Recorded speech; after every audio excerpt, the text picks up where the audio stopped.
মেজ বউয়ের কাছে? তারা সব আছে কেমন গো?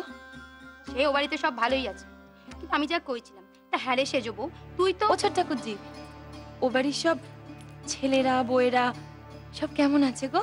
ভালো, সবাই ভালোই আছে। হ্যাঁ গো, বউগুলোর কোনো খবর হয়নি? বিয়ে হলো, বছর তো ঘুরতে চললো প্রায়। ও সে তেমন কিছু তো জানি না। ও হ্যাঁ, একখানা খবর আছে। বাবা, তাহলে তো তার এখন ভালো সময়। আমরা ভাবছি দেশের কষ্টের কথা, আর উনি ছেলের গাড়ি চেপে হাওয়া খেয়ে বেরোবেন। ভালো। তো বেড়াবে, বেড়াবে না আইবা কেন বলো? বলি ও সেজ বউ, তুমি যাবে তো? আমারও তো হাওয়া খেতে যাওয়ার শখ নেই।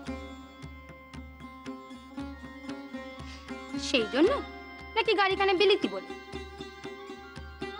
না, এই তো দেখি মেজ বউ এসে স্বদেশী শিক্ষাখানা একেবারে অক্ষরে অক্ষরে তুমি মানছো। মরণ। দেখো দাদা, সব ব্যাপারটা কিন্তু মস্করার নয়। আমি এটা এনেছি এবারের মেয়ে বউদের জন্য। আর দেখো মা, এবার থেকে আর বাজে গালগপ্পে সময় নষ্ট করা চলবে না। এবার থেকে প্রতি মিনিট সুতো কাটতে হবে, আর সেই চরকা কাটা সুতোয় কাপড় বানিয়ে সবাইকে পরতে হবে। তুই এ বাড়িতে বাজে গল্পে কাকে সময় কাটাতে দেখলি? গালগপ্প না হোক, ওই গোষ্ঠী নাটক নোবেল পড়া, রামায়ণ কাহিনী লেখা এখন থেকে সব বন্ধ। এখন থেকে আর বাজে কাজে সময় নষ্ট করা একদম যাবে না। চলবে না বুঝি? তা কোনটা বাজে কাজ কোনটা কাজের কাজ সেটা তুই ঠিক করে ফেললি? এই এই তোমাকে নিয়ে মুশকিল, সবকিছুতে একটা উল্টো কথা। আচ্ছা আচ্ছা ঠিক আছে, শখ করে এনেছে একটা জিনিস, সে না হয়। সেও এনেছে, বেশ করেছে, খুব ভালো করেছে। তবে বাবা ওখানে তোরাই চালা, ওইটা যে সামনের পানে চলে, আর সামনের পানে চলার সময় এখন তোদের। কাজটা কি সারাদিন রাত দিন তোকে বল কাগজ কলমে শ্রাদ্ধ করে যাচ্ছ, তারপর আবার কাজ দেখাচ্ছ? চরকা কাটতে হবে তোমাকে, তোমার বউদেরও আর তোমার মেয়েকেও। এই কথা তুমি সবাইকে বলে দেবে। শখ করে তুমি জিনিসখানা এনেছো, ভালো করেছো, তবে এতে তোমাদের মায়ের বিশ্বাস নেই। অহিংসা করে শত্রু তাড়ানো যায়, এতে বিশ্বাস নেই। দেশ শুদ্ধ মানুষ বসে বসে চরকা কাটলে স্বরাজ আসবে, এমনটাই যদি হতো তবে গোটা পৃথিবী জুড়ে আদি অনন্তকাল ধরে এত অস্ত্রশস্ত্র তৈরি হতো না। এইটাই আমি বুঝি, আমি এইটাই বিশ্বাস করি।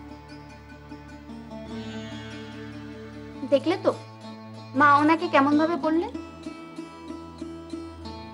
একখানা জিনিস শখ করে এনেছেন, একবার ছুঁয়েও দেখলেন না।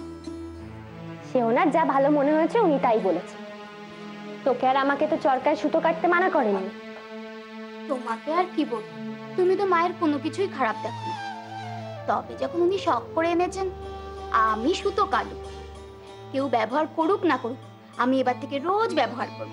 হঠাৎ করে উনি এমন একটা কাজ করে ফেললেন, তা বাপু তুই ওনাকে একটু নজরে নজরে রাখিস। তোরা পুলিশ, ডাক্তার মুক্তার কাউকেই কিন্তু রেহাই দেয় না।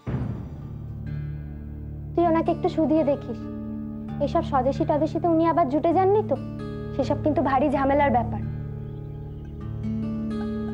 একদিন ছিল, সেদিন দেশের সব থেকে তাজা উজ্জ্বল প্রাণের দল মেতে উঠেছিল ইংরেজ তাড়ানোর মন্ত্রে, বন্দে মাতরম মন্ত্রে। বন্দে মাতরম মন্ত্রে দেশের আকাশ বাতাস পবিত্র হয়েছিল। সেই তাজা প্রাণের দল আজ স্মৃতির অন্তরায়। সে পথ ছিল বিপদে, প্রতি মুহূর্তে ছিল বিপদের আশঙ্কা। সে পথ ছিল বেপরোয়া, ছিল খ্যাপার দলের। মাফ করো তোমরা মেজ বউকে, এই যদি হয় অন্ধকূপে আলোর আশা, তবে সে আলোর পরে টান নেই মেজ বউ। এই আমি লিখে গেলুম,